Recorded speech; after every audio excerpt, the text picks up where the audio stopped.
Good afternoon, Tony Stark, Iron Man, coming to you with his R8.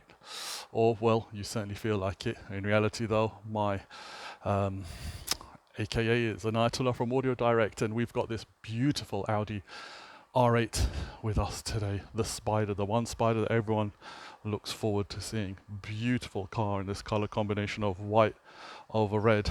The only thing that's letting the car down, of course, is this rather dated Audi head unit.